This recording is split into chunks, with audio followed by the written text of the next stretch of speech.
Today's episode is brought to you with the support of the Brain Collective in Harrogate. They're a brilliant team who specialise in helping people understand how their brains are functioning and how to optimise mental well-being. They work with everything from focus and sleep to stress and resilience, using gentle, non-invasive techniques like neurofeedback and brain mapping.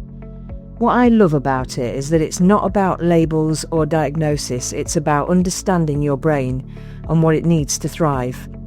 I've had the pleasure of speaking with people who've worked with them, and the feedback is always the same.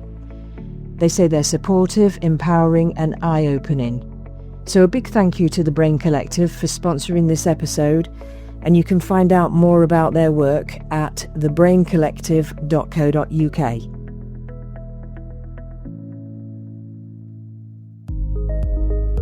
We're back for part 2 in our 3-part series with Mary Hollis. I'm really enjoying our conversation. It's a really inspirational story, from PTSD to living through love and being pretty chilled. We're going to learn top tips and advice, some strategies on how to relax and how to recharge our batteries, really. So let's get into it. My bull can go out to graze, and kind of by connecting with that part of myself, I've been able to do that. And it's very, very rare that I will have a bull response now. Because I brought it back out from the shadows, and dealt with it appropriately. And I think so.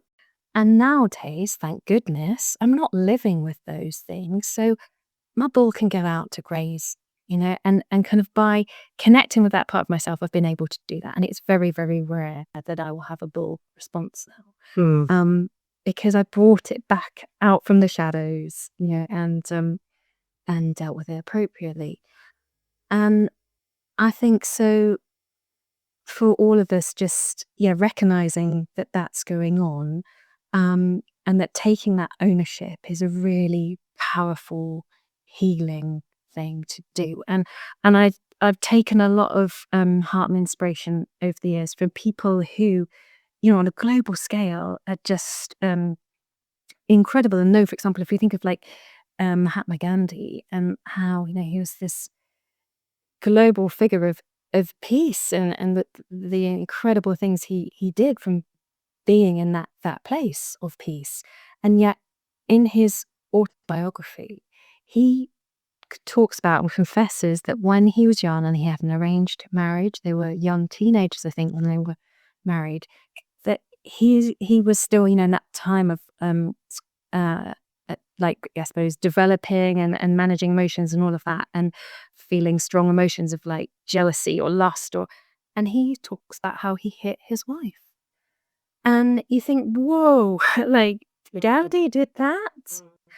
And I think I was so relieved. I mean, I'm not saying this from a place to condone anyone's behavior. It's never okay to hit another person.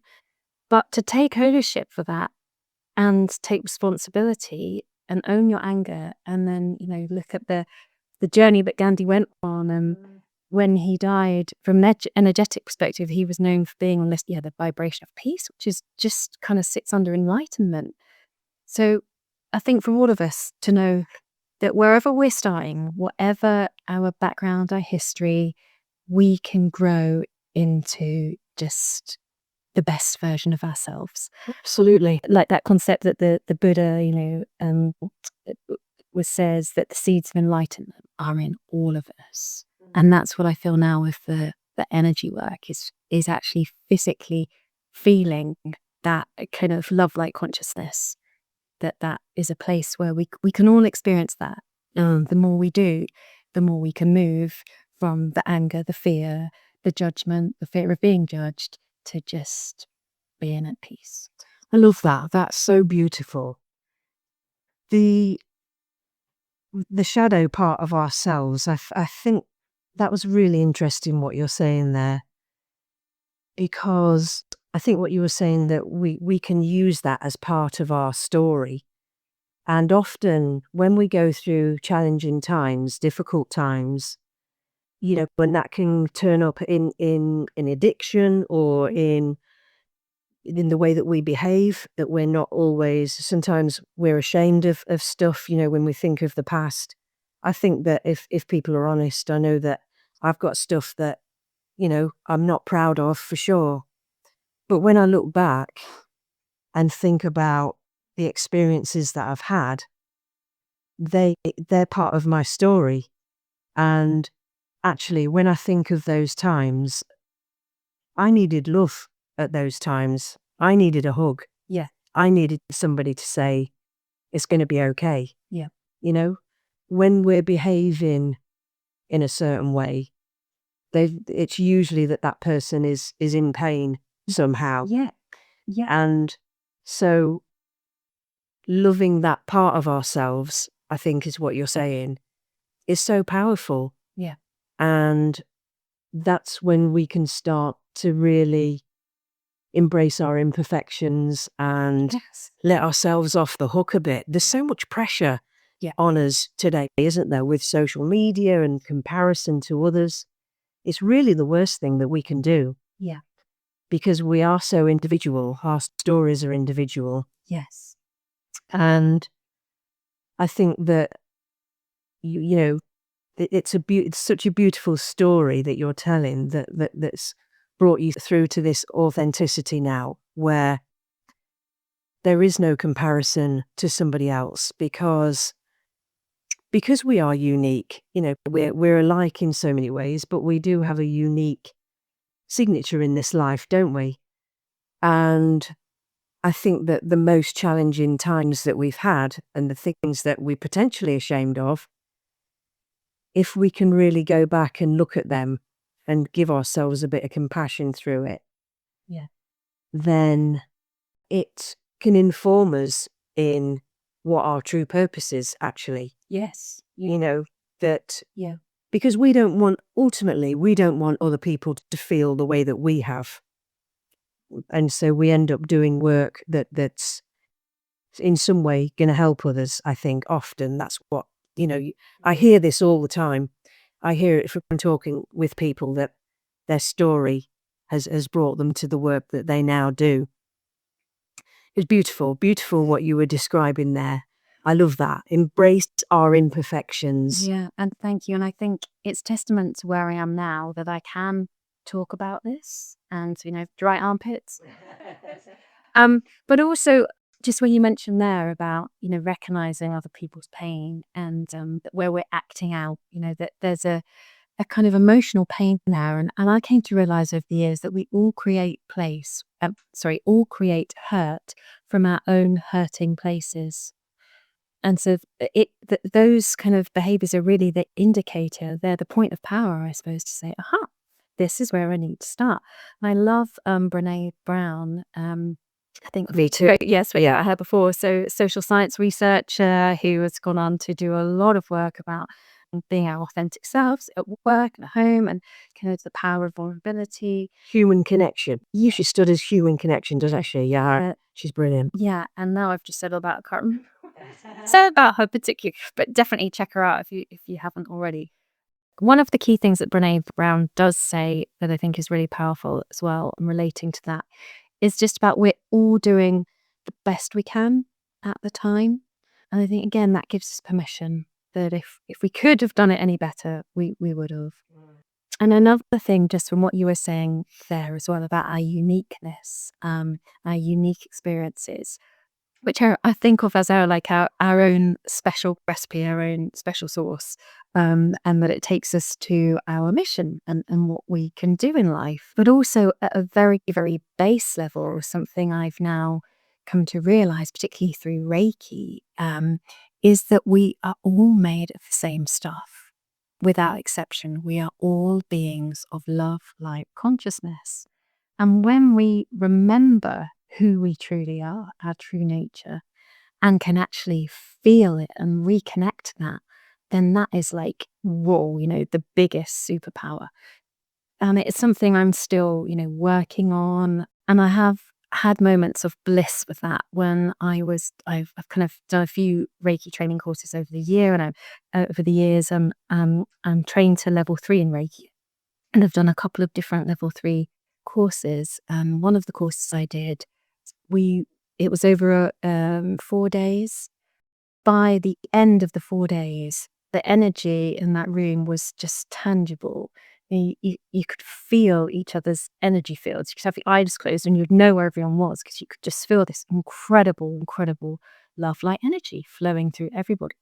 And when I left that room that day and just walked out into just a street in a city, but it was just so vibrant, like the trees, the sky, and I just suddenly felt this bliss of this love light consciousness, not just only flowing through me, but connecting me to everything, because we are really all made of the same stuff.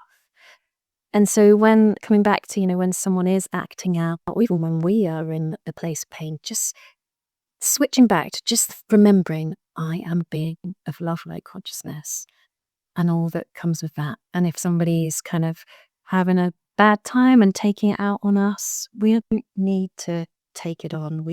By just being able to connect to that place inside us, we may even find that things switch around and we start to bring that other person out of the darkness because our light is shining so brightly. And even if it doesn't bring them out of the darkness, it will certainly help us to just stay in that place of peace. Just a quick pause in the episode to let you know about something special. If you're enjoying these conversations, you'll love what's waiting for you over on the brand new Member Vaults page. You'll find free downloads, bonus podcast episodes, and a chance to explore my VIP club. A supportive space packed with exclusive resources. We'll have monthly Zoom sessions or online video sessions, and a private podcast feed just for members. So head over to angelineht.co.uk to dive in. So that's angelineht.co.uk. Everything's in one place, and it's all made with you in mind. Okay, now back to the episode. Yeah, absolutely. That's beautiful. Yeah, what a lovely experience that sounds like. There's no judgment in that, is there? There's no judgment in that. We judge ourselves, I think, more harshly than anyone else at times. Yeah. So that was beautiful, because it's so far from judgment what you're describing there. And also, you were touching on there the taking on negative energy from other people, or if somebody else is showing up and they're where they're at, they're in a place of pain potentially, then I was hearing that as a way to protect ourselves. And obviously, where appropriate, to use assertive communication and boundaries with people. Yeah. If they're really not speaking to us in a way that's respectful, then there's definitely a time to speak up and say, hang on a minute, where are you coming from here? What's this, what's this about? Because if somebody is coming at you, in an aggressive way, it's always about them. It's not about you, or me. It's about what's going on with them. So yeah, I'm a huge advocate for assertive communication and boundaries. Absolutely. Where appropriate, and obviously if somebody is in an unsafe position, then to reach out for help. Yes, because there's some circumstances in which you can't safely put a boundary in place. If you're experiencing that is absolutely a time to seek help. But yeah, on the kind of lower end of that spectrum, I think something I've noticed now as well is that I've gone from, that place of like the bull being my only protection, really, like waiting until things were so extreme that I then had to kind of put that kind of boundary there, to now being able to practice assertive communication if needed, but in a really almost like a silent, very calm way. And I think that's the kind of shifts I've noticed with using like the emotion code, that by rewiring, reprogramming ourselves, by removing this old trapped emotional energy, that's almost like when we have lots of old emotional energy stuck in us, it's kind of like, and this is the analogy that Dr. Bradley Nelson uses, who created the emotion code, that it's like having radio stations on in the background. You've kind of got like a radio station of fear playing out, or of anxiety or insecurity, unworthiness, whatever it is. And by clearing those old energies out, we've kind of got rid of that, and we can just then come back to more of our true blueprint. And from that place, it's easier to kind of stick up for yourself, be in the here and now, but in a way that we don't have to go all out. It just kind of flows because we've come back to a place of self-love and respect. And I just, it's kind of subtle but profound, but I'm noticing that now with myself. I guess it's one of the latest layers of change that I'm observing, that I just won't tolerate people like maybe in a circumstance where there's like a social rejection, like an eye roll and I'm just kind of, I used to tolerate those kind of things, but now I can feel maybe the emotional response very quickly, and then just manage it and bring it back to somewhere where I feel more safe or comfortable, and helping that other person maybe as well by still being in a friendly state myself, rather than responding to their social rejection or whatever it might be. Often very micro level things, but they do affect us. Absolutely. And I think what you said there is really important, because what you've gone from is a shift from you believing that you weren't good enough, and that, you weren't socially acceptable, I suppose. Mm-hmm. When you believe that for yourself, when somebody else just gives a slight hint of that rejection, such as an eye roll, then it will hit us on a survival level, because we believe that about ourselves. Whereas you've now shifted into that space of, no, hang on a minute, that's not true. And it's about the other person and the eye roll. I mean, for a start, when is that okay to eye roll at somebody? Use your words if you disagree, or if there's a conversation to be had, then fair enough. But an eye roll, that, when is that okay, really? It's passive aggressive, isn't it? So no, that sounds powerful, that you've shifted from believing that about yourself, that you're not good enough or that you're somehow lacking, to now, no, this isn't about me.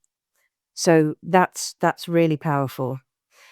You've always had this sense of a presence from a young age, haven't you? When we talked about this before. You've always had that, a sense that there's something else, that there's a higher power, or whatever you want to call it. Tell us a bit more about that. Yeah, it's interesting because I grew up with, my mum is a practicing Christian, and gets an awful lot of wonderful kind of support from her faith, and I have a lot of respect for that, and for any person's beliefs, faith, religion. For me personally, I just couldn't quite put the pieces together when I was a child going to church, and particularly hearing like about sin. I just couldn't really fathom about that and get it. But at the same time, I suppose just growing up, like you say, I always had this sense that there was something.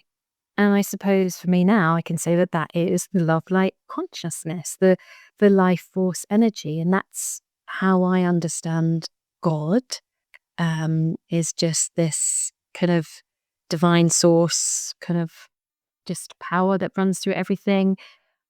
When I was maybe 11, I remember learning about different world religions in school and understanding about Hinduism, that there's that Hindus believe that God is in everything and everything is in God.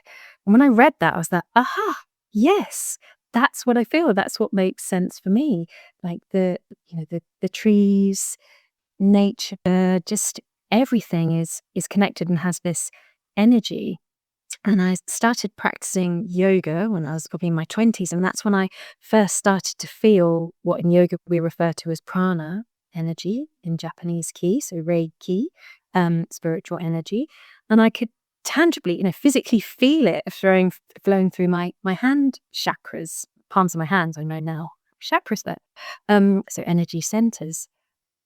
there was that element. And then I think also just in terms of maybe what we would describe as angelic presences, or so when I was going through some really tough stuff, I can maybe kind of age 11, 12, I used to write, like, journal, and I realized later I was kind of self-counseling. That some of the words that were coming through to me, it was almost like automatic writing.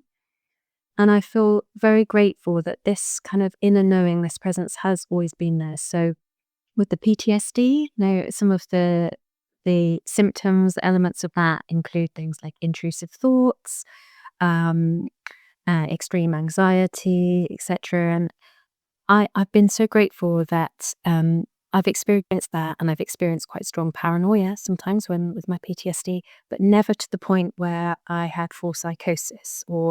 And I think there's always been this inner strand that has just kind of been there, this knowing. Anchored you almost. Yes, yeah.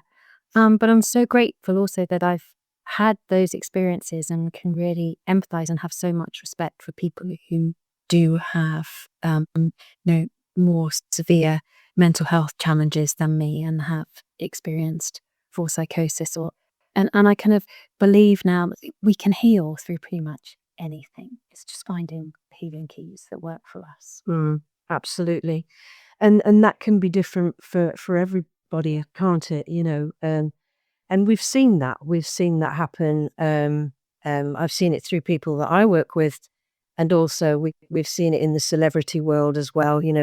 People have come out and spoken about their past, from stories of abuse to sort of now thriving.